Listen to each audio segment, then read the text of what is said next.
Do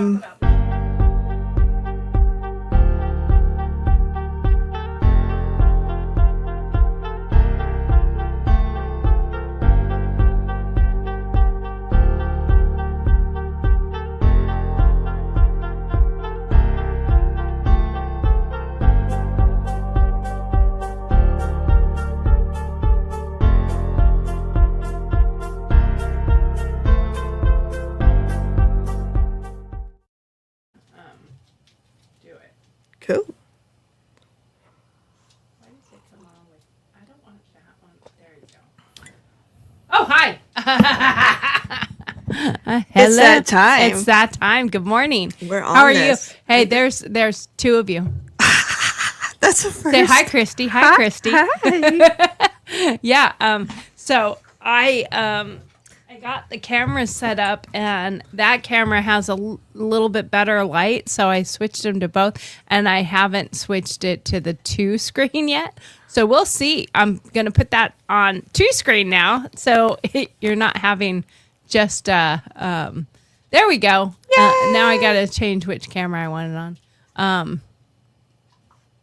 on. Box 2, camera Dos. 2. Camera 2. Okay. I got it right. Hey, how are you this morning? I'm good. How are you? Are you stressed at all? Nah. Nah. There are words. I don't think I can put them together to make the appropriate sentence for the feelings. How about you? How are you doing with everything? I'm very stressed, but I mean I guess it's a good stressed. It's an excited stressed, Yes. but there's so much to do between now and tomorrow. Yes. And I mean, we don't have to leave tomorrow if we didn't get everything done, but it would make Friday a lot less stressful. Yes. And also make it less stressful that we don't have to leave in like the middle of the night or something. Yes. I mean, I'm fine with driving in the middle of the night. I've done it a million times and I'm a night owl, but it would be nice to like get on the road and get there. Yeah. So the sooner we get there, that's good. So if you're wondering what we're talking about, and I forgot to put my hat on. Me without my hat, what will I do? Okay. There she goes. We're going to the Maga Maha conference. Yeah. I am going to be a speaker there. Yeah. And I'm speaking on our show and what our show is about for mental health and sobriety and addiction and how to navigate those different things. Whether you're codependent, you're an addict yourself, you're in recovery, or you're not in that part of it, but you could be dealing with some other mental health issues. Mine would be more mental health and coping with the loss of someone from addiction. But I don't have an addiction. I don't have a proclivity to that. I don't have that, whatever it is that makes you get addicted to things. Mm-hmm. Like, if I say I'm going to quit something, other than maybe Pepsi, but I mean, I've quit it without having like, if it's there, that's more of a crutch, I think, because I can take it or leave it. Mm-hmm. But like when I smoked, I quit on a bet, never smoked again. Mm-hmm. And drinking, I've never been a heavy drinker to begin with. But as most people that have watched this show, I lost my best friend to addiction in August of last year. Mm-hmm. And so that has been one of the hardest things I've ever gone through. The whole process, not just the loss. It's not like I didn't know what was going on and then I suddenly got a phone call. No, right. I was part of the trying to help her, trying to rescue her and save her, and even flew out there to save her and when she was missing. And we found her. I stayed in a cabin in the woods with her, detoxing for a couple weeks. And then she spiraled back down almost harder. Right.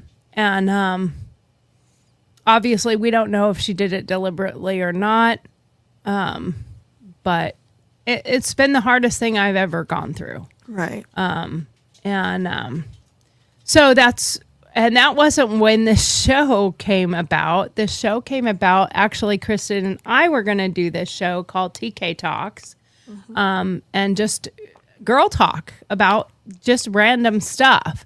And then when we were going through all the stuff with her, Donna and I said, let's make it DT Talks, because her name is Donna and I'm Tori. DT, Detox. We thought it was kind of catchy. Then we just started calling it Girl Talks all the time when her and I were doing the show. And we realized technically it's Girl Talks. So we just changed it to Girl Talks, and that's where it's been ever since, and that's where it will stay. And it was always going to be about girl discussions, but when we were going through that with Kristen, it really became more about mental health and sobriety and addiction and how people can navigate it and go through it and help those that are, because obviously we've all heard it, we all know it. You can't help them till they want to help themselves. Yeah. But there are things that I think you can do to not push them further over. You know, be there for them. Be there when they do need that call, because it might be the last time they call. And to not enable. You know, try not to be an enabler. And you know, and I think about that like quite a bit when somebody is not a drinker and other people are present with them, or they're going out somewhere and they're like, oh, do you mind if I have a drink?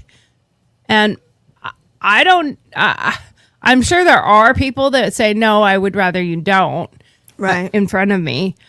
But my question is, if you know they're in sobriety, why do you even ask? Why don't just not drink? Like, do you have enough of maybe that's something you have to think about within yourself. Can you not go one night without ordering a drink at dinner or out with friends or whatever? Right. So it would make me wonder that. Because if they're with you and you know they're an alcoholic, you know they're in sobriety or whatever, wouldn't you just say to yourself, I don't need a drink tonight.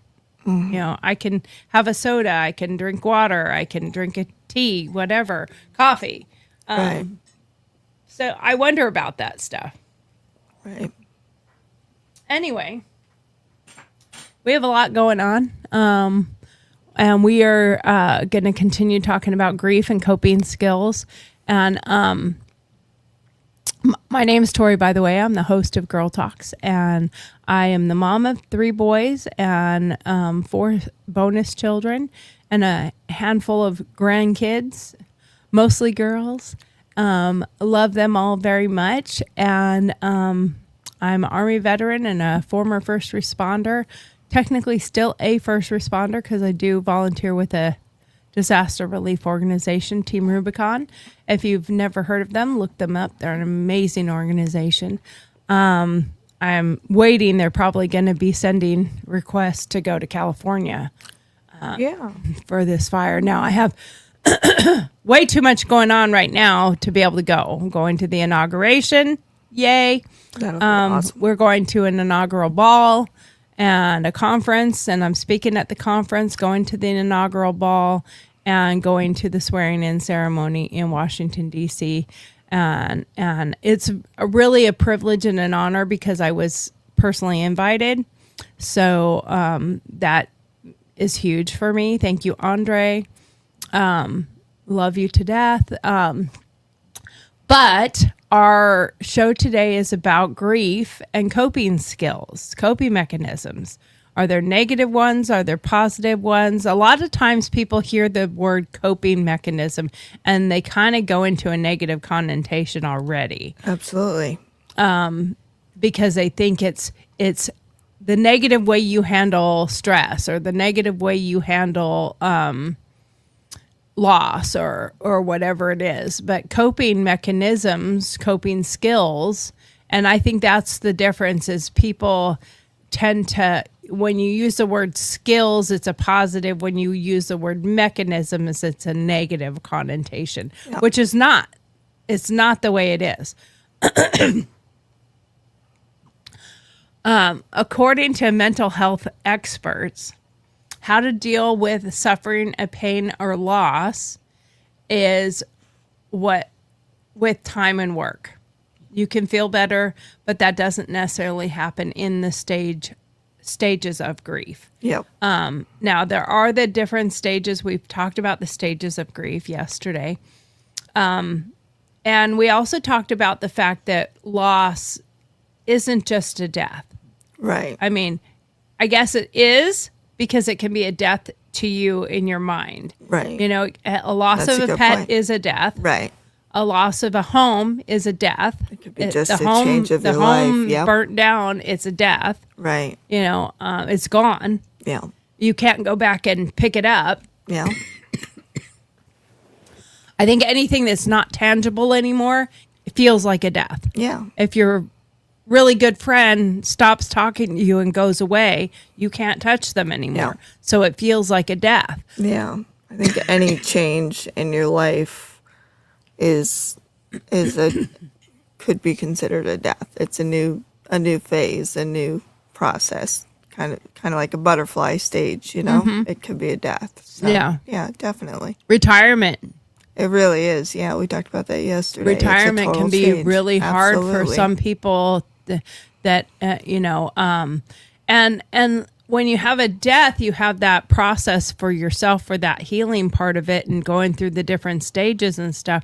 But then, like, I think about my mother-in-law a lot Yeah. because she just moved to Florida. Now there is a really, really good cousin, her nephew, Steve's cousin is there in Florida, but they are like 2 hours away.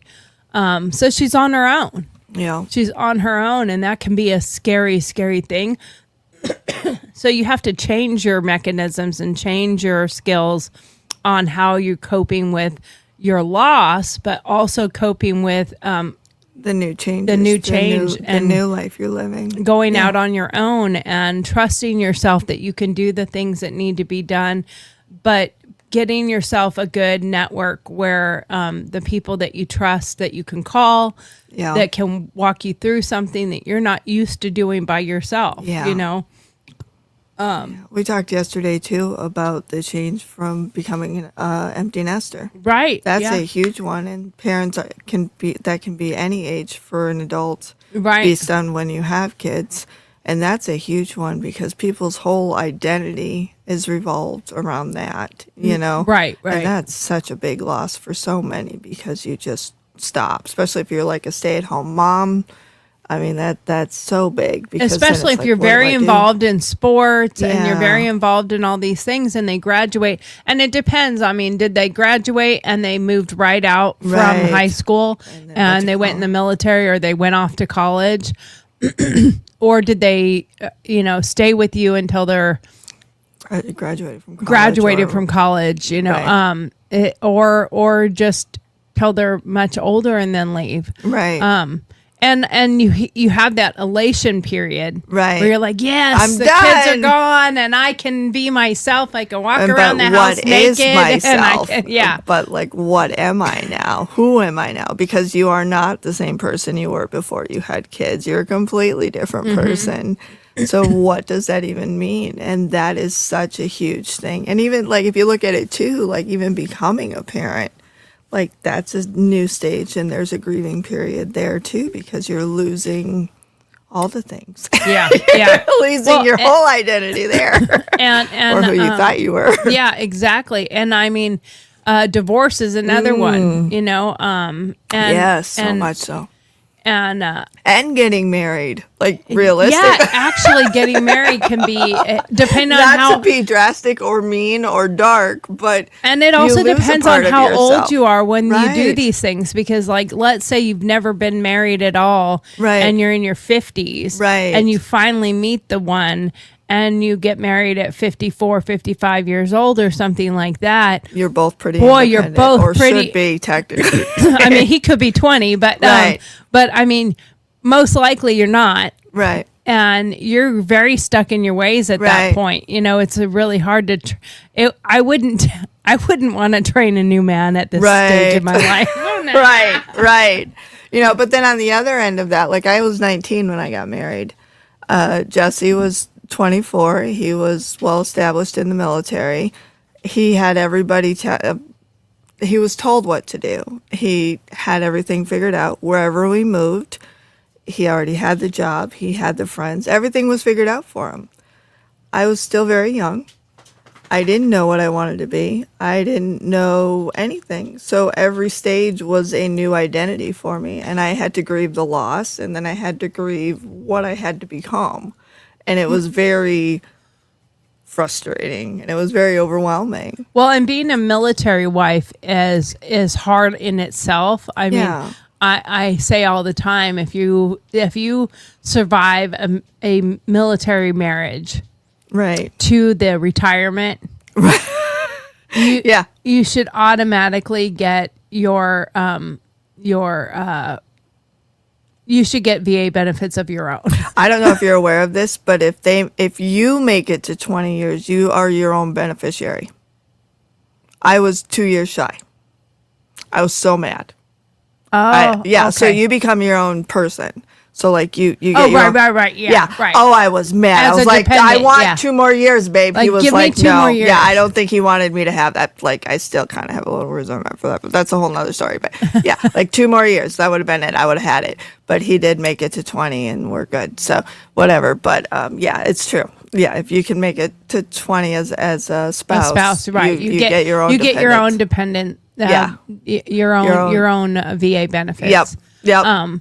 But I mean, you should literally be a veteran at that point. Oh, right. Because you know all the things. You've got it. Well, not all the things, but you've got Most of the time, like my daughter is was married to a Marine, now is with another Marine, and Yeah. pretty sure they're going to get married. But she knows probably more about the Marine Corps than that either one of them do. Right. Granted, her dad and her bonus dad are both Marines. Right. Her brother's a Marine. Right. And her brother is in the Army, so she knows an awful lot about the different militaries. She couldn't go in. She wanted to be a Marine really bad, but she got diabetes when she was 14. Right. So so she couldn't. But it is amazing how when you put all those things out there, like all the different things. And that's another thing that people I don't think they think about, depending on the changes. Right. If you have a change of job, you have a retirement, you have a loss, you have a divorce, you have a death, those in itself are difficult to navigate. But what if you have multiple ones at the same time? Yeah. You know, having too many changes at once can break somebody. Yep. I went through something at one time, and when I went to see my therapist about it, she's like, I don't even know how you're like functioning. Yeah. How'd you get out of bed this morning? Because I had so many changes all at once. Right. And there's something that to be said about how many changes a person can handle before they basically break and lose it. And they say I have to look it up, but it was something I remember her saying you can handle 2 or 3 or 4, but as they mount up, you're in all these different stages of grief or stages of coping Right. at the same time. So it just becomes a break. Yep. And she was like, I don't know how you're even right. like functioning. Right. And I said, drive. Yeah, you just have to. You know, you have to rebuild. I just You have to drove keep going. through Yep. it. But So I am going to remember today to You got this. read our morning side. Hey. With you always. Uh-oh. Every time I start to read it with my glasses on, I can't I see can't properly see. out of my glasses. With you always. Jesus came to them and said, "All authority in heaven and on earth has been given to me. Therefore, go and make disciples of all nations, baptizing them in the name of the Father, the Son, and the Holy Spirit, and teaching them to obey everything I have commanded you. And surely I am with you always, to the very end of the age." Matthew 28:18-20, NIV version. Therefore, go and make disciples of all nations. Not only is Jesus challenged his followers to go and spread the message of the gospel, but he is commissioning them to go to all nations. Can you imagine what must have been going through their minds as they heard these words from Jesus? Jesus was commissioning them into something that was much bigger than themselves. Jesus didn't leave them to figure it out on their own, though. His commission came with a promise. I am with you always. Jesus doesn't send us somewhere or give us a task that he's not going to empower us to accomplish. It would have been easy for the disciples to be overwhelmed with their new responsibilities, and there are times when we can be overwhelmed with the same responsibilities, but Jesus' promise of his presence remains true today. Jesus, thank you for your promise of your presence in my life today and forever. Help me remember your presence is with me, empowering me to accomplish your plan. And question is, what is Jesus calling you to do that can only be accomplished with his strength? And I really needed that today. Mm-hmm. I really needed that one today because, you know, some people know I have medical issues that I deal with, and I try not to talk about it all the time, but it does come up. So I have those. I have pain. I have difficulty walking sometimes. And last night I said, I don't know how I'm going to do this. And I prayed, you know, God, just give me the strength I need, a mental strength to overcome the challenges that are going to face me through this. And I told Steve even, I said, I don't know. He said, you can do this. And he said, you have Christy going with you. So yep. you aren't going to be doing it alone. Yep. And you can overcome anything.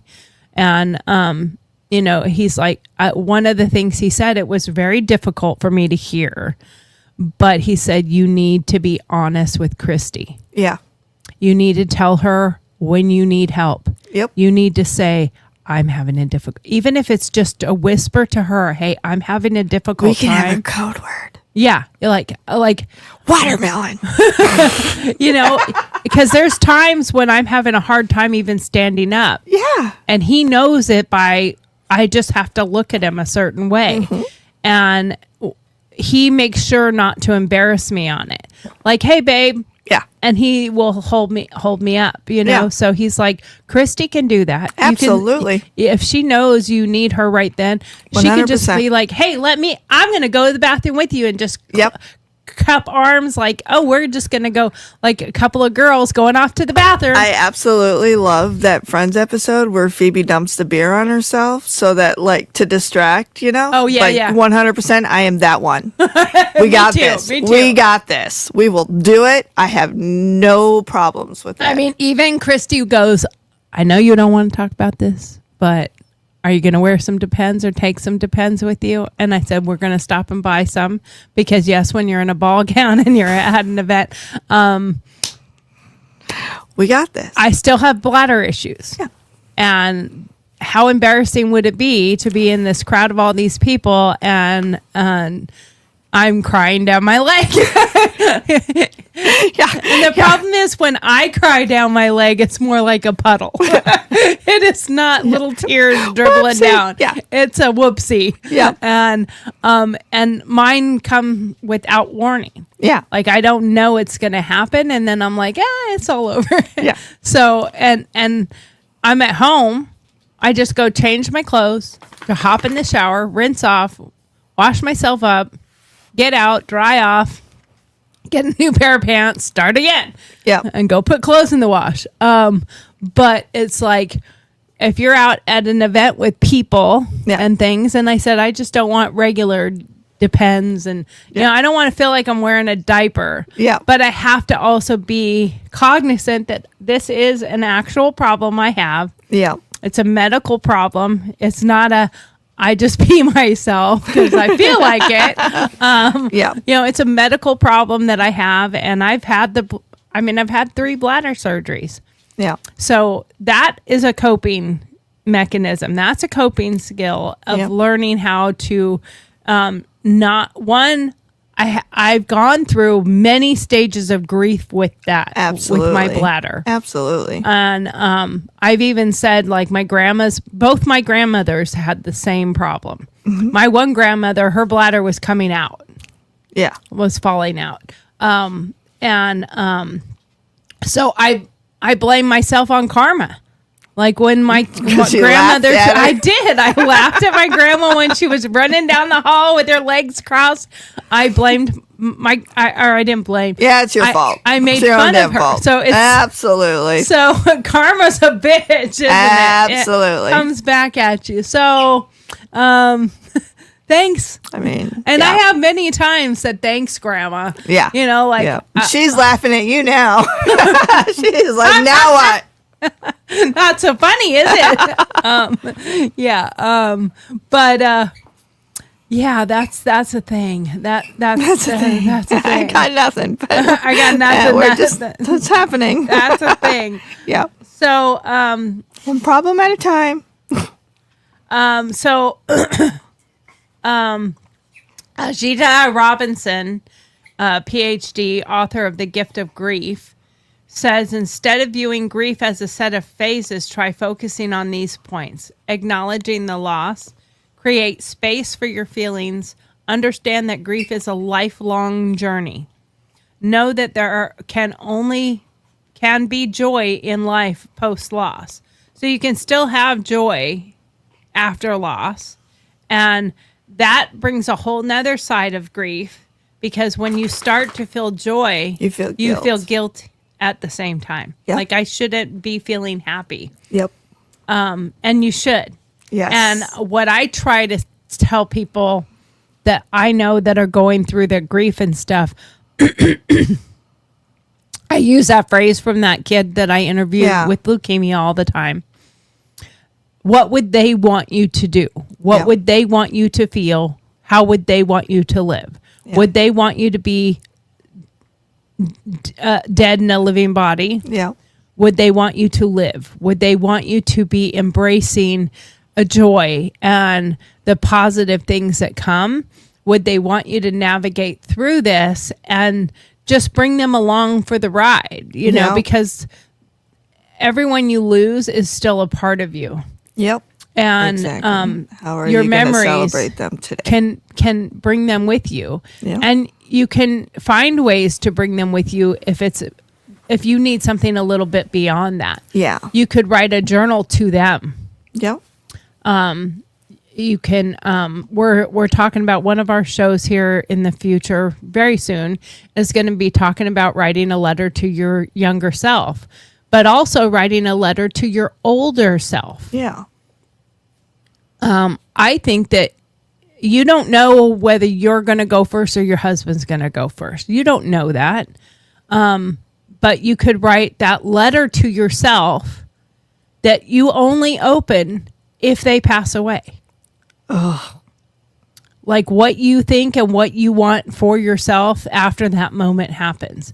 If you die first, guess what? It never gets open. Yeah. But they could open it. Yeah. They could open it and read what you wanted for yourself. Yeah. Just don't have the first line, get a date. No, that's not allowed. The first thing should not be go get a date. Yeah. It's not allowed. No. Mm-mm. That's when if you're not in the grave and they find out beforehand. Just know I'm irreplaceable. No one's like me. Yeah. And that could this isn't a competition. That could be in a positive or a negative way. There is nobody better. I will haunt you. Trust me, I'm always with you. Exactly. You'll know I'm around. When that light's flickering, it's me. Hello. Yep. It just makes me want to haunt just the bedroom. Just the bedroom. Every time there's any kind of intimacy going on, lights are going to start. Oh, God. The bed's going to start shaking. The walls are going to start bleeding. Whatever I got to do. Have you ever watched that TV show Ghosts? The UK one? No, I don't like the UK version. But really? I liked it better. I did. I like that the US one had more substance and different characters. Right. That's very rare.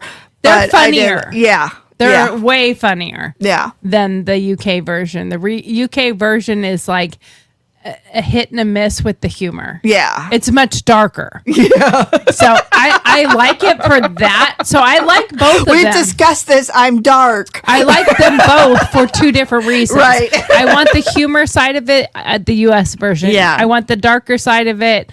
I want the other one. Yeah. I mean, who doesn't enjoy a suicide every day? Like, this lady jumps out of the window every day. Right. But what I want to know is, did she scream on her way down the first time? Because right.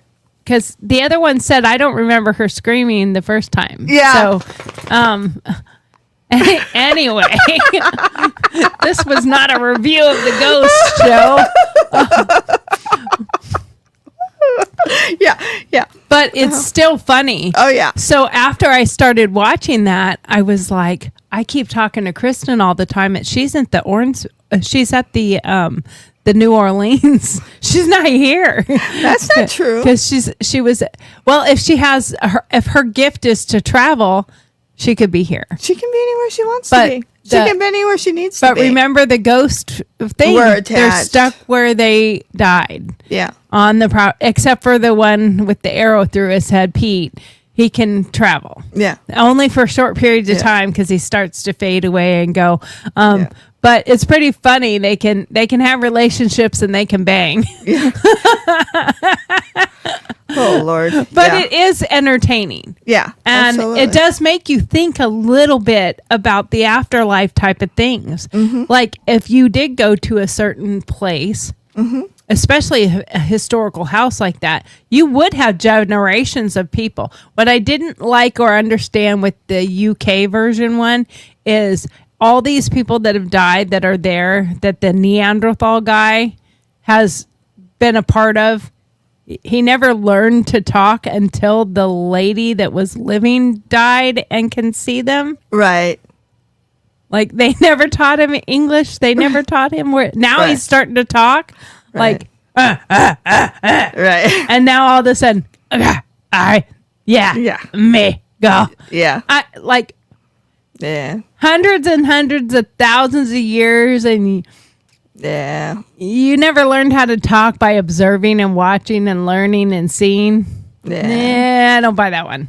Yeah. I mean, it's like when on the American version, I like the Viking, and he calls it land shark or land ship. Land ship is a car. Yeah. Land ship.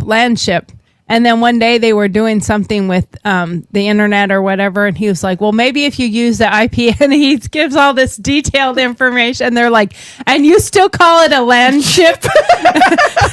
And he's like, but I like land ship. But I like it. It makes sense. He's like, I like calling it. And it absolutely makes sense. and at this point, I like calling them a land ship. Me too. It makes total sense. Somebody might wonder about me if I'm out there. Can you go get my land ship? They'd be like, a what? A what? Yep. Yeah, exactly. So I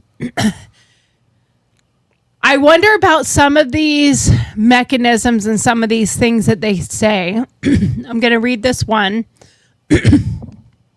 And I don't 100% agree with it. But it says, develop a routine and stick to it. Yeah. I think that needs to be segmented. Okay. That's why I don't I agree with it, but don't agree with it, because you can also get yourself in a rut. Right. And that's a very good way to get into a rut that you can't get out of. I think it's really important in the beginning. Right. For when you're first I starting think you need out. to develop routines, and you need to set your own boundaries Right. for those routines, that for this, from here to here, I need to do this. Yep. And then I want to graduate to something adding else. more, or like taking a class, or you know what I mean? Yeah, absolutely. Yeah. Yep. Because your day-to-day activities will feel different after a loss, and they continue to evolve as time goes on. For some people, it's business as usual. Get up, go to work, and repeat.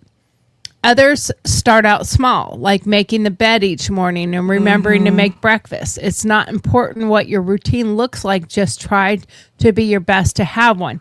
Grief has a way of rocking out our senses of safety, but routine creates stability, which often codes as safety. I think that for that one, the second part of that was more important. It was the Correct. self-care routine. So making sure that you are going out for a walk, making sure that you are taking a shower, Making sure that you're eating. Yep. You know, getting out of bed. I don't make my bed every day. I used to make the bed every day. Yeah. But I've moved a lot of the pillows are in Yeah. our guest room now. And our dogs keep messing up all the pillows on the bed. But I get up and I straighten out all the blankets and I pull them up. They're not just all tussled Yeah. up. And my husband does the same. I always feel better with the bed Made. at least somewhat Yeah, made. it makes a huge It difference. does. When you walk in the room, it's like I did something today. I have It a starts the routine also, precedence like for the day. if I go out of town, Yeah. I have to have the kitchen clean. Yep. The dishes clean. Trash I don't goes care if I'm out. going out for, a week or a month or a day. Right. When I come back, That has to I be do done. not 'cause want to that's the have stress mental level. dread Right. of coming home to a dirty house. I Right. don't want to walk in the door and see fucking dishes. Right. I'm tired. I just traveled all day. I just flew all day, whatever. And I got to walk in, and first thing I do is see dirty dishes. Right. Now I do try to clean the kitchen or something every night, making sure after dinner with those kind of things, but we're not always the best at it. Right. Sometimes we're tired, and I know a lot ends up on Steve's plate because of my physical limitations at times. Especially when I'm really, right now I know I'm going to do this big trip. So right now I'm doing a lot of trying to stay off my feet. Right. So Steve takes on some of those things. Well, how I can handle some of that too is by making sure that the table next to me is cleaned off with the stuff that I have there during the day, making sure to take my coffee cup in because I get done here and then I might go up with a coffee cup.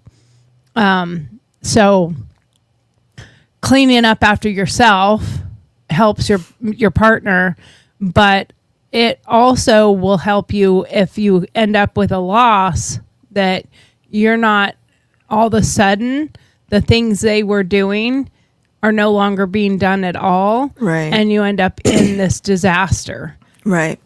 Now, in an experience that I have, when Jesse was on his 4th deployment to Iraq, one of my foster sisters lost her husband in Iraq. And That must have been hard. so I went to the funeral expecting just to go to the funeral. And that was it. But when I got off the plane, I sent her a message and said, "Hey, I'm here." And she said, "I'm going to come pick you up." I was like, "No, I'm just, I'm going to the airport, or I'm going to the hotel, whatever." She says, "No, I'm coming to get you." And they picked me up. Tissues are right next to you. And we went to the other side of the airport, or they were taking him off the plane. Oh my God. and you're feeling grief and guilt at the same exact time. I can already feel it. Oh yeah. You're feeling The guilt kids and are grief at there. the exact same time. His kids are there. She's there. Now, before we had even gotten there, a friend of mine had called and she said, whatever you do, it's your responsibility to make sure that she eats and she drinks because she's not gonna. So we get through this and her cat goes with her. And it was my job from that moment on to make sure that she ate, to make sure that she drank. She didn't let me leave her side. I don't know why this was my job. I guess because I was the only military friend she had, I would assume. I would assume if anybody could understand what she might be going through, because the fear that you could have been going through this any time, Right. was also present. Right. You know, because this probably also made you think, could I be next? Oh, yeah. It was cool. Many times. Yeah. So you're dealing with that, and you're dealing with the guilt that it's not you. You're dealing with the grief that it is her and him. And so you're dealing with a multitude of feelings, and how do you navigate those while being there for someone else? Right. Because now you have to be that strength and that strong force for that other person when you have things inside of you that are causing you to want to break down and fall apart yourself. Yeah. And then we feel even more guilty because what the fuck am I feeling sorry for Right. myself for? So it's a whole It was a whole pile of shit. it's a Yeah. circle of I don't know how to do this. Yes. Yeah. And we were very young. But That had to have been a long time ago. yeah, we were young, mid-20s. Okay. Our kids were young. Her youngest was 2. Her oldest, I think, was maybe 11. Wow. Now, are you still in contact with her? We are, yeah. And how is she doing now? She's good. She's good. Is she remarried? Is she? She is not remarried. Okay. She's dating, but she's not remarried. Okay, that's good. I mean, Yeah. at least she's moved forward. Yeah. I hate the word "move on." Right. Nobody ever moves on from a loss. Nobody ever moves on from a death. Nobody ever moves on when their spouse dies. They move forward. Right. You can move forward. And, as easy as it is to say, live for Right. them, Right. the grief can be so overwhelming yes. that you may want to, but you also have the guilt that you're alive, that you're Right. there. And it could be for whatever reason. They get in a car accident and you were supposed to have gone with them, but you chose Right. not to go, and then they got in an accident and something bad happened. Right. There's So many. Yeah. so many scenarios, but you're Yeah. going to play those over and over and over and over and over and over Right. in your head that it will make you crazy. Yeah. Um, But Yeah. yeah, that routine and just that importance of making sure that she was eating and drinking was extremely important. And I think that even from that moment on, just ensuring we've had accidents with my nieces and nephews. They have osteoporosis, and they've had severe accidents where they've had to be life flighted because of having multiple severe breaks. And just making sure that everybody was eating and drinking while they were in the ICU and things like that. Just sending that text message, hey, go get some water. It's an important one to have. And it sounds weird, but it's crazy how quickly we forget to do those things and how quickly we forget to take care of ourselves when we are in a moment of crisis. So ensuring that we are taking that shower and getting that food and Well, getting and that the it's- basic, the and it's- minimums it's is extremely almost easier. important. It's almost easy to. Sorry, I didn't mean to. talk No, over you're you. fine. It's almost easy to be the person who is in Everybody charge of needs someone else. Yes. But when you don't have that, or you're not that person, you have to be that person for yourself. Exactly. You have to be that Exactly. advocate for yourself. Yep. And it's crazy. The thing that was the most surprising in those situations, with Dwan and then with my sister-in-law and with my nieces and nephews too, is how quickly everybody is there at the immediate right? So the funeral happened. The hard part starts after everybody's gone. Exactly. And that's not too far after. Within a couple weeks, everybody just disappears. So then that real grief and that adjustment, that next stage of grief comes. No one's saying, "Are you okay?" anymore. Right. And now you're just stuck in a room of silence. And nobody's asking you, "Did you eat today? Yeah. Did you take a shower?" Yep. Nobody's asking you those things anymore. Yeah. I try to be that friend. Right. I try to be that friend that thinks about it. Like, I look at it this way. I don't do it every single time because Right. she would get a text You would message get really tired of me if I did it as often as I want to. as I think about it. Right. Kristen's daughter, Yeah. I sent her a text message probably a lot more than a lot of other people do, but I Right. send her a message. How are you doing? Right. How are you feeling today? Right. Sometimes I just send her a message that says, your mom would be really proud of you. Yeah. And she knows she does not have to answer me. Right. She knows that if she wants to, she can reply back. And the other day, I didn't ask her why. Didn't ask her what was up. I get a text from her and she goes, what beach were we at in Tahoe? That one time the whole family got together for She was 4th probably of just July. thinking or telling a story. And Yep. I was like, we were at Nevada Beach. And it took me a minute to think about what beach we were at. Man, that was such a fun family get together. It was a little family reunion, Curver reunion.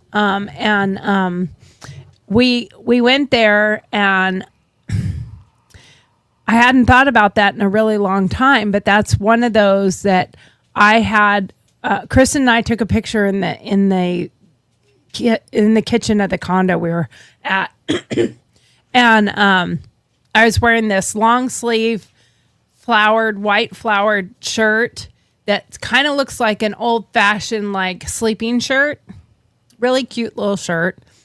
And then that was, I think, 2010. And she was here visiting in, not last year, but the end of, or the beginning of last year. No. The beginning or the end of the year before, whatever. Anyway, she was there visiting. And before her divorce and all that. She was here visiting me. And we were in the kitchen and we were just doing some weird poses and stuff. She's like, and I showed her that picture. She's like, oh, we should totally do a retake of that picture, a remake. And I was like, oh, we should. So I went in my closet and I came out with the same shirt on that I had been wearing that day and a pink tank top for her because she was wearing a bright pink tank top in that picture. Mm-hmm. And we were both laughing. She's like, you have the shirt still? I'm like, yeah. I mean, it's not like I kept it because we took a picture together. I just like the shirt. Yeah. And I don't wear it very often, but it's also why I've had it for over 10 years. Yeah. She's like, I can't believe you still have the same It shirt. brings me joy. Marie Kondo said I could. Yeah, exactly. I have a joke on that one. So anyway, we had to pull it up. My husband had to look at it, and he's taking the picture. No, your head needs to be this way. Yeah. He's getting us so that we look exactly the same as the other picture. And then I put them together, and I'm like, a lifelong friendship is so worth it. Yeah. And so I was thinking about that when she said, where did we go? And I didn't ask her, like, why do you want to know? What's going on? Right. What's up? Are you telling a story? I didn't interject myself and say, like, just oh, let her have I it. remember, blah, Yep. blah, blah. So she sent me that question, and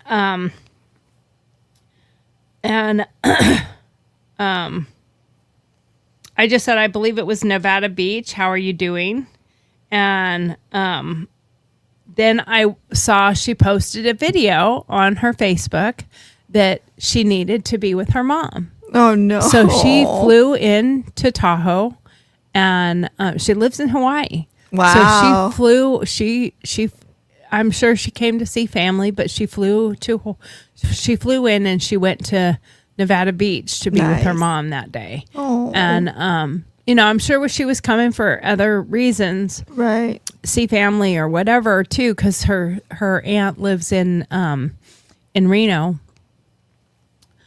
But I was like, that is so sweet. Yep. She just came to spend time with her mom on, because Yep. Lake Tahoe's our lake, Yep. it's where all of us are from. And she was actually, Kristen loves to, you're not a native of Lake Tahoe. And I'm like, yes, I am. She's like, no, you weren't born there. I was born there. I'm like, oh, the fact that my mom knew the hospital was like the death hospital, and my dad insisted my mom go down the hill to her mom's, and I had to be born in Sacramento and then brought home the next day. She's like, yeah, but you weren't born here. I go, fuck you. Nice. It has always been a contention. Yeah. Because I am a Lake Tahoe native. I don't know of any other place. Yes, my birthplace is in Sacramento because my parents were afraid of Barton Hospital at that time was considered like the death hospital. If you went to Barton, you died. Okay. So you did not want to go there. So my dad insisted that we go over the hill, and my mom stayed with her mother in Sacramento. Sorry, I go hot. Now I'm cold. Wow. It's the fun stages. And I can't find the sleeve, apparently. But even when my brother was born, I was born in July, and my brother was born in December. Same thing. Now, December honestly would have made a lot more sense because, like, if it's winter and it's snow, you might have a hard time getting over the hill. But July, yeah, maybe I could have been born there. Yeah. Because care flight, all those things could have been a little bit easier to manage in the summer versus in the winter. But she always loved to rub it in that you weren't legally born here. I was. Okay. I'm like, fine, whatever. But her daughter was born there too. So she can continue with that goading of me, I guess. Yeah. But you go through these different stages and you go through these different things. Another hard one is be open about your feelings. Yeah. I think that's a hard one unless you Especially if you don't understand them. So taking the Right. time to figure them out is really important. Right. I think this should say learn to embrace your feelings, Yeah. and then you can learn how to be open about them, because Yeah. it is really difficult to be open about something you don't even know what you're feeling. Yeah. So you might Yeah. have to. So let's read what they actually say on that. It's important to identify individuals you're comfortable sharing your feelings with. This can include family, friends, coworkers you're close to, or people who have experienced a similar type of loss, such as a grief group, such as a support group. Don't manage grief alone. If there was ever time to lean on family and friends, this would be it. Let people know how you're feeling, and if you're struggling. That is the hardest part, because people might let people know how they're feeling, but not that they're struggling. Right. Share tears, anger, and laughter. Share memories, experiences. And those, I think those are one of the best parts of any loss or grieving or coping mechanisms is sharing stories, sharing memories, sharing things, because it is part of the healing process. It will help you heal better. I don't understand why we don't do that more often when you're alive. Yeah. Honestly, why can't you reach out or just talk about fun things now and share more important things about people now? Why do you have to do it when they're dead? Well, you hear that all the time when you have a funeral, and people will say, Don't waste it. well, they'll say we should get together at Right, more than and then just a they wedding don't. and a funeral. And then they don't. And then they don't. And I am one of those people. I'm not patting myself on the back or anything, but I am one of those people who I reach out to people all the time. Right. I send random cards Right. to people. If I have your address, I send random cards, like just thinking of you cards. Right. And I reach out to people. I communicate with my cousins, but it is quite often one-sided. Right. I really like the saying trust out loud. And when it's explained as being vulnerable and just saying, I am trusting you with this information. I am trusting that you will succeed. I'm trusting that you will do the right thing. But also taking that to this part of it. So like with the child, it would be, I trust that you're going to do the right thing, right? Like that you're going to Right. do what I asked of you, blah, blah, blah. Or if you're at work and you're in a situation, whatever. But like with this part of it, trusting someone to be vulnerable with them, and trusting like how we literally do this every single day with our weakest moments, but and it opens us up to more weakest moments, and then we rediscover other things. Most people are not able to do that, and I really wish that people would try to trust out loud more and take those moments to be that with other people. And it's hard at first. It really is. It really is, but it becomes easier the more you reciprocated do it. So yes. And I have found that it is so often, more often than not, People when want it, I they share seek it. something that I have experienced or gone through, Yes. and it's not a tit for tat. No. You know, I'm not sharing this and you have to come back with, well, Right. here was mine. Mine was Right. worse than yours, or mine No, was. it's not that. Go ahead and share your experience yeah. too, because quite often when I've shared an experience or something I have gone through, The next time they will someone go feels like, "Oh my vulnerable, they God, want to. I've gone through that," and it might be a totally different experience, Right. but similar. Right. Or the next time they're having a bad day, they're They going to might be remember more willing that to they talk to you that about. you shared something, and they're going to go, well, I might be able to trust them with Well, this. and you showed them that you trusted them enough to share open yourself. up and share Yeah. something very, very difficult. Yeah. And but you also find that you're not alone. Yep. The more we discuss this, and this is what the show is about. Yeah. The more we talk about this stuff out loud, Yep. the more it becomes less of a stigma, Yep. less of a problem. Absolutely. Everyone, I don't know any human being on this planet. I don't care what country you're from, how developed the country is. I don't know anybody who doesn't have something with their mental health that they are dealing with. Right. Everyone has something, Everyone's going through something. Absolutely. and no one is imperviable. Right. So it's like when you do start to talk about it, and the next thing you know, it becomes a snowball effect, and they're like, well, I went through this, and I went through this, and other people are going through. You talking about it made me feel better. It made me Right. feel I like, heard your I'm not story. alone. Right. I'm able to talk about what I went through, and you told me I'm not sitting here in this shell of myself going, nobody understands. Nobody would Right. know what I'm going through. Nobody would see me, Yep. because that's how you feel until you start sharing what you're going through.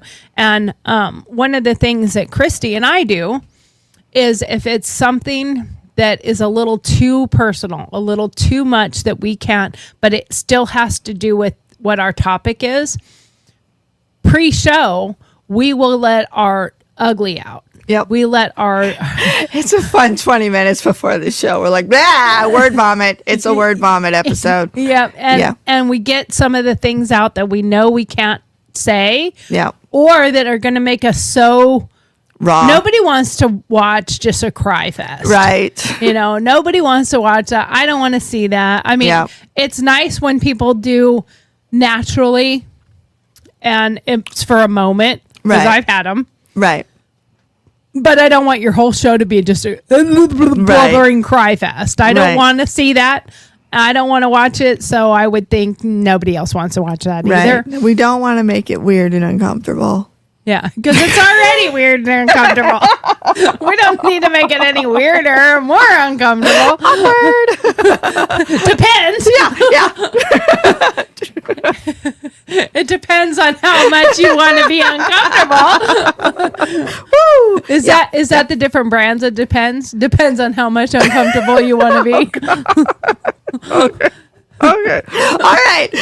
How wet do you want to be? It depends. It depends. It depends. Yep.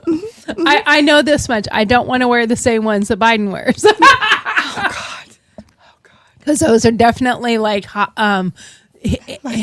you know, they haven't admitted it, but he's probably on hospice, you know, you know, and he's getting the old green ones that come in a big patch, and you know, it takes two people to pull him up his legs. That poor man. I have no sympathy for him. Sorry. Okay. Anyway, moving on. I have no sympathy for any of these politicians, to be honest with you. Not gonna lie, but. Let's move on from that one. See, that's where it becomes fun. Yeah. Next one. Okay, so let's get back to this. Healthy thinking, acknowledge your emotions and thoughts, and learn from the past. Yeah. Exercise, go for a walk, run, play sports. Yes. My mother-in-law is doing pickleball. Nice. She started a wine club Oh. of her own because they didn't have one. Excellent. And she joined a book club. Excellent. And she's. Do you know what she's reading? I do not know. I should ask her what she's reading. Yeah. So that maybe I can read it. Yeah. Creative activities: draw, paint, or make something. I will tell you, art can be one of the Absolute best. healing Yep. things that you can do. Yep. And you can try different mediums, different types of art, from painting, drawing, to sculpting, to fluid art, to woodworking, to glass blowing, to metal art. Yeah. I mean, there's so many different forms of art, but people have to also remember writing is an art. It is. You can write poetry. You can write song lyrics like I do, or lyrics, which is basically poetry. I just put it to music. Yeah. You could journal. Yeah. You could write a story. You Okay. could write short stories. You could write a book. You could write a screenplay. Writing is also an art. So you could do that. Music is an art. So you could take up guitar, piano, get a keyboard. Take up drums. If you need something to bang on, take up drums. Yeah. Now, it did say that next. Journaling. Write in a journal or keep a gratitude journal. Yeah. Connecting with others. Spend time with supportive friends and family, or volunteer at an animal shelter. Yes. I like animal shelters because you always see a miracle every single day. Yeah. If you go to a good one. Don't go to one where they kill them every day. That's I sad. was going to say you have to be careful on that too. And it doesn't just have to be an animal shelter. No. Like, if there's a zoo in your area, or a private zoo, like a smaller size zoo, even a regular zoo, but you could volunteer at a zoo as well. Yeah. A lot of people don't realize that. There's a botanical garden here that takes volunteers, and the volunteers I've met with have said that it's one of their favorite things to do. Yeah, you can volunteer at a hospital. Yes. You can now. I want to be a baby holder so bad, but they're like always full. That is like a life goal for me. Really? Oh my God. I could not do that. You could not hold babies? Why could your cold heart not hold babies? I wouldn't want to give them back. Fair. See, it's That's not fair. because I wouldn't want to hold them. It's because you don't want to put them back. It's sorry. mine now. Yeah, see, I'm afraid I would turn into one of those crazy people. Running out the door. I don't want running out the door. See, but this okay. You Now, hold them so they don't come home with you. remember this. That's why we volunteer at the animal shelter, so you don't adopt them all. Right. See, I cannot volunteer at an animal shelter. I will tell you that right now. I can't do it because they will come home with me. Jesse and I have decided, because I was like, don't we want to adopt a blind dog? He was like, no, we have 3. And I was like, okay, so when All 3 of your dogs are blind? No, one's half blind. Okay. I saw the one. Yep, one's I half told you blind it with reminded one me of leg. Cheater. And everybody's, was it him? I think it was him who was like, he's 3/4 of a dog. He's got 1 eye and 3 legs. I mean, Have you ever named your dogs based on their ailment? no. Okay, so our dog Cheater that was blind had 1 eye, and her eye was burnt out by a cigarette. Oh. So somebody abused her really badly. But we named her Cheater because she cheated death. No, we named him Lucky, and Well, but lucky when we- because he was lucky to get you guys. But it was funny because his name before that was One-Eyed Jack. so that is his name on vet papers is One-Eyed Jack, and then we call him Lucky. So it's like Lucky One-Eyed Jack. I don't know. I guess so. I don't know. Lucky for sure and One-Eyed Jack. I don't know. It's a weird Kinda combination. goes together, Yeah. But yeah, so he is 2 now. We got him when he was 4 months old, poor guy, and he was like that. But then the other he was 2, just born that way. no. He was abused. The rumor is that he was the dog of a dealer. Now, what happened okay. in that process, I don't yeah. know. But the vets took him. They were like, "Yeah, no, you're not allowed." So then we got him. But the other 2 are older. They're like 10, and they are definitely one has a heart murmur right now, and the other one's starting to lose his teeth. And all of them are rescues. So we're thinking that at some point they're gonna start. We're getting ready. You're gonna mentally. lose them. Yeah. Yeah. So I was like, okay, so if I can't have my blind senior dog, he's this one. His name was Buttons, and he was blind in both eyes. And I was like, I just want to take him on with me. Then I want you to promise me that when the other 2 go, we will adopt senior dogs from here on out, or foster senior dogs, so that way, because all I'm seeing on my social media right now is senior dogs that are not getting adopted, and it's and they killing need me. to have a home to live their life out. It's now, do you killing think part me. of this is because of the way you grew up? Probably. Oh yeah, I have to save. I have to save everything. My life mission is, which I have to keep in check because, when I went through that stuff I talked about yesterday, my therapist was like, "You don't need to prove yourself. Yeah. That you just don't. You don't need to be everyone's hero." And I was like, Yes, I do. Right. You don't know what you're talking about. Put the cape down, bitch. You do not know what you're talking about. I do. Right. I do. Right. Well, see, and I know myself because of that. I can't volunteer in an animal shelter Yeah. because I would want to take take them home. all And I home. would take them home. Right.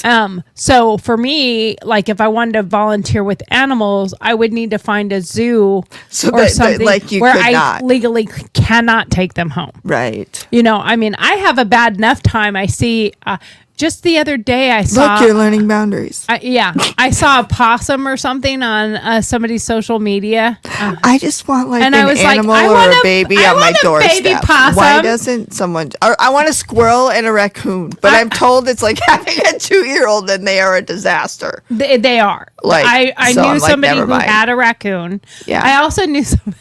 This is a funny story. I knew somebody. He was a Marine. He had a monkey. He had a pet monkey. So bad. Yeah, this was a fucking asshole monkey.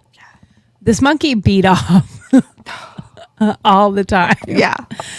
And but he did it behind the guy's back. And Literally. no. Okay. If he turned around, he'd go Oh God. at him all the time. Okay. But when he turned around, he had trained this monkey to salute, Okay. stand at attention. So this monkey, when he would turn around, the monkey would stand up and put his hand up and salute. If the Marine Corps hymn was played, he went to attention. Okay. And he would stand at attention throughout the whole Marine Corps hymn. But if the guy turned his back while the Marine Corps hymn was playing, he would grab his wiener and go it was freaking hilarious. Oh no. And he would throw his poop. Oh no. But he never did anything when the guy looked at him. Yeah.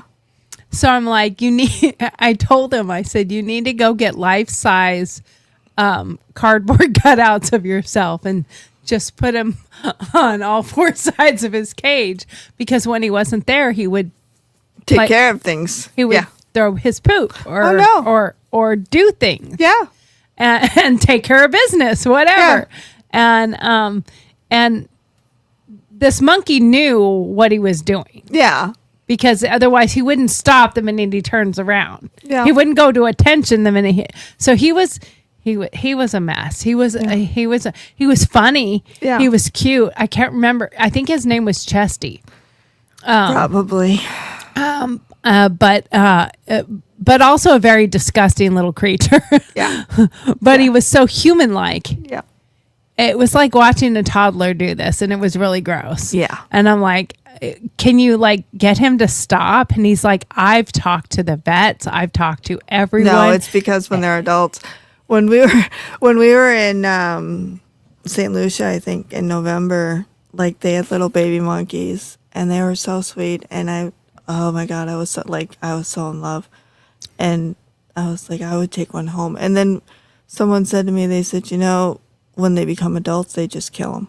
Like, because when you get off the boat, we were on a cruise. When you get off the boat, they literally just put them in your arms, and then they take pictures, and they're like $10, and you're like, oh, okay, So you give them the $10 or whatever, and it's so great. Can I just put him in my pocket? Right. Can I put him in my purse and take him with? Yeah. $50? I get to take him? I would. There was one. His name was Happiness. I will show you the picture, but it was like oh my God. And they're babies, though. And they're babies. And he like held my thumb, or I think it was a girl, I don't know, but she was like, had her little head on my heart, and like and I was like, I'm done. And she wouldn't let go. And this guy was like trying to peel her off me, and she would not let go. And I was like, I'm freaking done. I'm done. I'm just done. I'm coming home with a monkey. And then I got back on the boat, and they're like, yeah, they're going to kill it in a few months once it becomes an adult, because they're worthless at that point. And I was like, Jesse, I got to save this thing. Like, how do we do that? And then, we were like, okay, so when we retire, like, I want to do an elephant sanctuary. I'm obsessed with elephants. So I was like, when we retire. So you're moving to Africa. Yes. Yes. Because you do realize you're not doing an elephant sanctuary. I know. It's a life goal. I don't know how it's going to work out, but we're doing elephants. So when are you monkeys. and Jesse going to buy your Ambo to go with us? I don't know. Because that's what you're going to need to do, because we're going to go to Africa. Yeah, we're going there. We're going to take our ambulance over to Africa. See? And we're just going to save animals? Well, I don't know about that. Maybe but we're we gonna, can save children too. I don't know. I think they frown on you just gathering up their people. I'm just gonna say, hello, Savior Complex. Shut up. Just let me live in my moment, okay? That's called human trafficking. I don't think you can just go to another country and just start gathering up their people. Elephants, monkeys, people. What? I'm just trying to save them. No, that's called human trafficking, and that's called black market trafficking of animals. But not if it's a refuge. Sanctuary. But the baby lion didn't have a mama. Yeah. It was out hunting. What? No, his mama was stalking you when you grabbed her baby and threw it in your ambulance and drove away. Every freaking day, people. It's not that it didn't have a mama. It's that I went too soon. I took it too soon. I was not paying attention. I got too excited. And now I'm being chased. How did she die? Well, that mom was like, what are you doing? Why did you take my child? Yeah. Yeah. Back to this. Saving the world. Taking care of yourself. Yeah. That last one, animal shelter. All the way up. Taking care of yourself, get enough sleep, stay hydrated, and eat well. Those are some of the. You have to remember the core things we need. Yes. Shelter, Shelter. safety, Yes. food, and water. Yes. Those are the 4 main elements that we need to live. Yes. And as long as you have those, you will live. Yes. But you need these other things to thrive. Yes. And I believe in not just survive, thrive. Yes. And that's what your family or whoever you lost would want you to do. Even if it's losing a job or moving across country or whatever it is, what you've lost or left would want you to thrive, not just survive. Absolutely. So the 4 core things that you need: safety, shelter, food, and water, Yes. and clothes. So there's technically 5. But you can survive without clothes, just clarifying. You can survive without clothes. Something to protect you from the elements. Yeah, well, that's The shelter. Yeah. You can be naked So in you your can house. be I naked don't all judge. day long. I won't judge you. Just don't. And that's why I don't usually like throw that one out there, because you only need 4 to survive. Yeah. The 5th one starts making you thrive. Yeah. That's why I kind of kept that out, because when you start getting dressed, you start washing your hair, taking your shower, doing hygiene, making your bed, getting dressed. And I mean like wearing clothes, not just your pajamas. Yes. Change out of your stuff every day. Yeah. And I will tell you, like, even doing this show has helped you to forced move me to forward. do those things that I wasn't doing because of the depression that I know I was in, Yep. because I had no accountability for if I was in the same thing every day. Absolutely. And my husband is not the type of person who's going to tell you, Why are do you men going to do get that? dressed? Are you Like going they to? think they're being kind to us, but they're not. I actually need you I to don't say, mean bitch, you to take be a shower. Right. I don't mean to be a jerk. I know you're being a.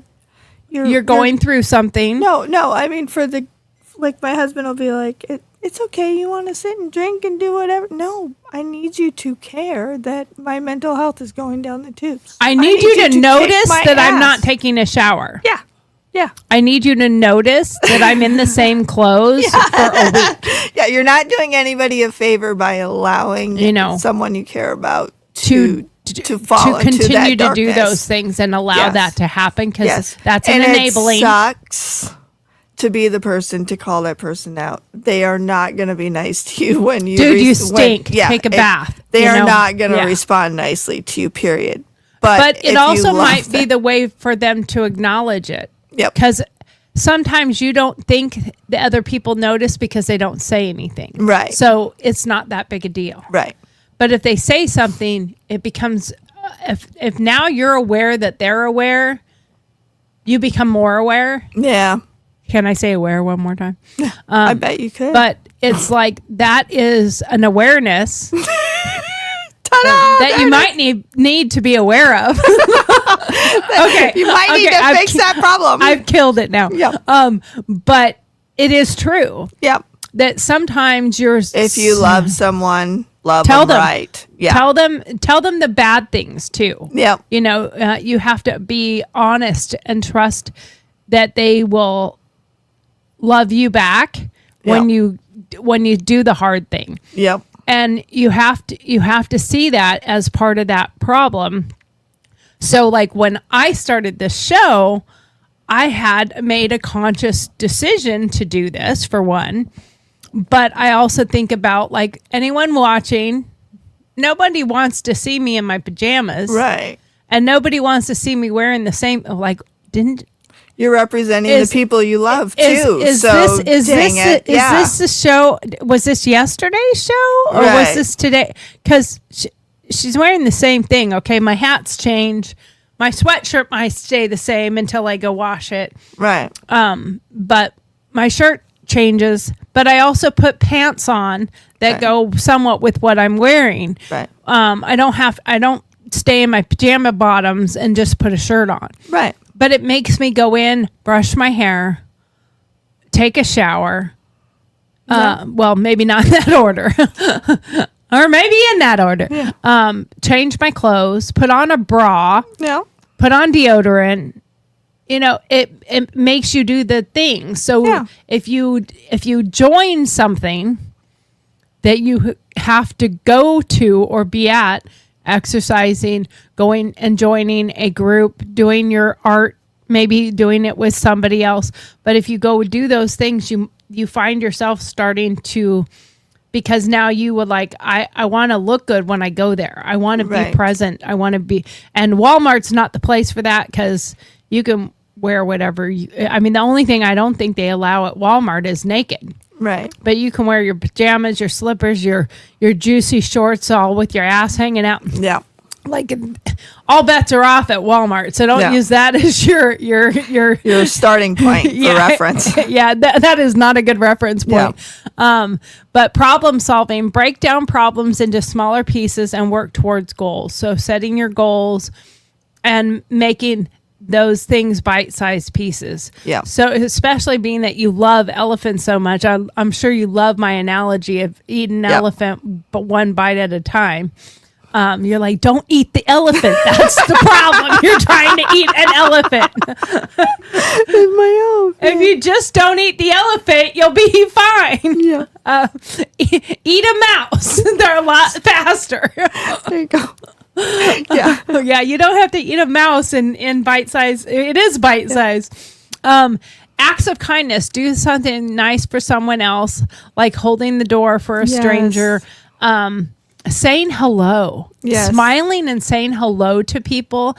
One, you'd be surprised how many people respond to that, and they might have needed that for the day. So much. But for yourself too, when you project happiness or joy out to somebody, it may be fake for you right then, but when they give it back, it changes. How does it make you feel? Yeah. Does it make you feel like, wow, I feel much better now? You have to think about those things based on what can make you feel better. But sometimes it takes, what can I do to make someone else feel better? And in the process of that, you feel better. Yeah. Other coping skills, it says taking a break, breathing, meditation, reducing caffeine, talking to a professional, practicing yoga or meditation, and practicing prayer. I will tell you, prayer helps an awful lot with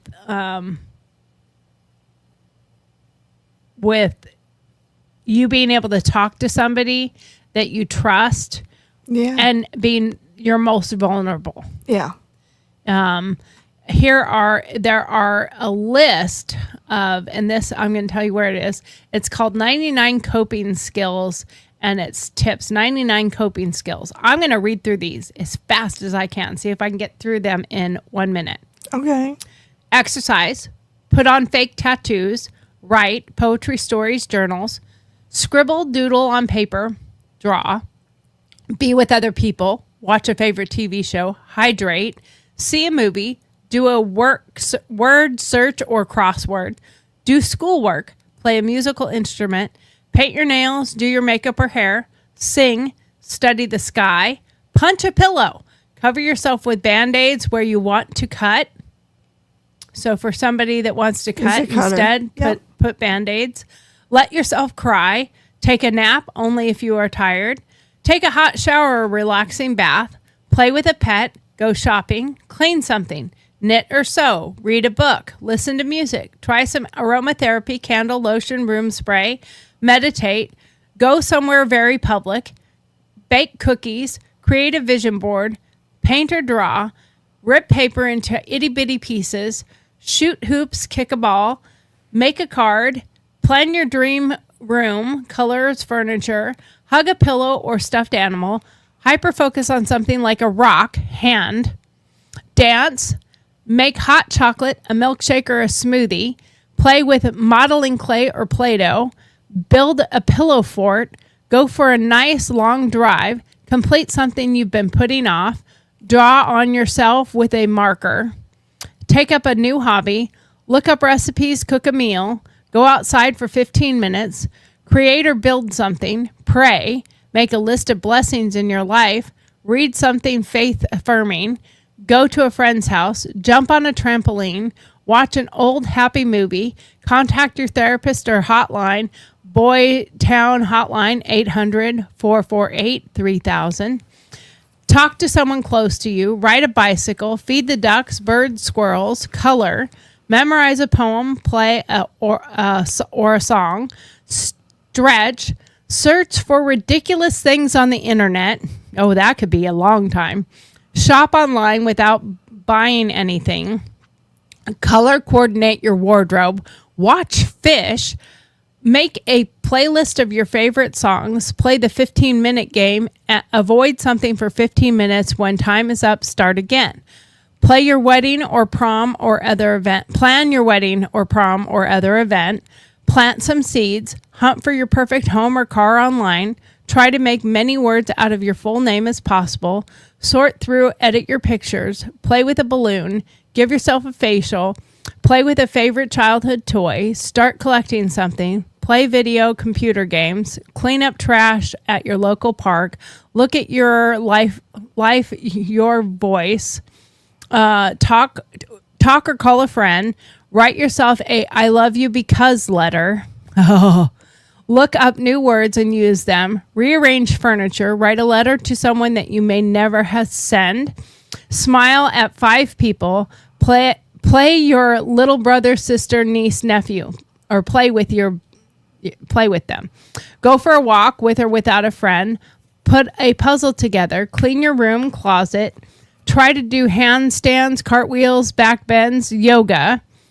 Teach your pet a new trick. Learn a new language. Move everything in your room to a new spot. Get together with friends and play frisbee, soccer, or basketball. Hug a friend or family. Search online for new songs, artists. Make a list of goals for the week, month, year, 5 years. Perform a random act of kindness. So this is making a list. And these are 99 things you could put on that list. On tomorrow, because it's just going to be me tomorrow, I think I'm going to go through this list and give my thumbs up, thumbs down. Because there's things as I read through that, and I did that fast on purpose. Right. But there's things on there I agree with and things I disagree with. There's things that I think could cause you to become more secluded. Like playing video games. I think that's a very bad way of coping with loss. Because I think you could get very easily caught locked up in there and forget a routine. Never leave your house ever again. Absolutely. So I do like the punch a pillow, and I also like the hug a pillow. I think you should change that out for a rage room. Yeah. Have a rage room. Oh my God, I love rage rooms. But there's some things in here that I think are good, and there's some things that could lead to bad behavior. Yeah, for sure. Or bad habits. Yep. So I think you should wait. And this is a list of things that you could use to make your list. So I think when I read through it, the reason I did that is to evoke a quick thought process. You didn't have time to sit and dwell on something. Yeah. You had a quick mental thought of no, yes, no, yes. Oh, yes, no. Because your mind immediately went to, I don't like that. That wouldn't be good. That would be good. I like that. Did you do that? Yeah. Because that's what I did while I was, and I've never read it before. Yeah. You could tell. But those things were popping in my head before I read the next one. I already had a yes or no in my head of whether I thought that was good or not good. Or whether it would work for me. Right. Because some of those things would not work for me. Right. You know, and like go outside for 15 minutes. Is it winter? Right. Like that's where my head went. Is it cold? Is it hot? Like, is it? Because if it's warm outside, I got no problem going outside for 15 minutes. If it's cold, fuck off. I'm not going out there. So anyway, that is the end of our show. And please come back. We are here Monday through Friday from 10 to 11:30. I will be here tomorrow. Friday, I don't know. What we'll try to do something. It may just be quick coming on with our phones for 15 minutes or a half hour or something like that. We will see. We will do the best we can as we're traveling. And then on Monday, we will be at the inauguration. I will try to go live there. I don't know what the rules or stuff's going to be with the phones. I don't know. But we will, if we can, we will be going live from there. So we're going to end with our evening part of the devotion, even though it's not evening, it's just the end of our show. Jesus came and told his disciples, I have been given all authority in heaven and on earth. Therefore, go and make disciples of all the nations, baptizing them in the name of the Father and the Son and the Holy Spirit. Teach these new disciples to obey all the commands I have given you. And be sure of this, I am with you always, even to the end of the age. Matthew 28:18-20, NLT version. It's easy for us to feel like we are unqualified to do Jesus' work. We are quick to look at all the reasons that there are better, more qualified people. It's why we are sometimes slow to volunteer at church and why we don't share our faith as often as we should. We simply don't feel qualified. But just as we see in these verses, Jesus is sending us authority and is promising that he will be with us. We are commissioned with authority, and we are promised that you are not alone. That's a great confidence builder to step out and serve Jesus. You are called and qualified. Jesus' presence is our promise. Jesus, forgive me for feeling unqualified. You have called me to be a disciple maker. Help me to have the confidence that I found in your presence to serve you faithfully. What is Jesus calling you to do that you can only be accomplished with his strength? And again, I will repeat that I needed to hear that right now because of what I am about to take on, and that I feel like skill-wise, I'm qualified. Physically, I feel unqualified. Like I don't feel like I should be doing something when I know I have physical limitations. So I have to give that to Jesus and say, give me the strength I need to get through this time. And part of what he gave me in that process was you stepping up and saying, I will go with you. Yep. We'll do this together. Yep. I'm not doing this for you. We're doing this together. Yep. So with that, don't forget to like, subscribe, and join our YouTube channel. We really need the followers. We are a new channel, but we are working to build up here. And all of our socials are Girl Talks, GURLTAUX. Please come and join us and check out what we're doing. And if you have any comments or you want to share what you think we should talk about in the future. Or if you have suggestions on how I can retire and work with elephants. And, yeah. I mean, we're not kidnapping, I swear. She just I'm needs rescuing. She just needs to find you need to find a zoo that has elephants and offer to volunteer. I'm gonna go refuge. Save everything. I'm gonna You save just them all. can't take the elephants home. No. They will notice. They might. Yeah. All right. Well, with that, guys, we're out of here. I will see you tomorrow, and we're going to go back over that list again, and we're just going to talk about those things, and go a little bit deeper into maybe what practices might be good and beneficial, and what practices may not be the best for better angle for it. And you might have to look at it for your own self, because all of those are not the same for every person.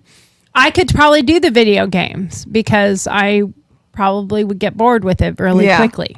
I mean, I guess not, because there are ones that are really challenging. But anyway, we will see you tomorrow. Have a great day.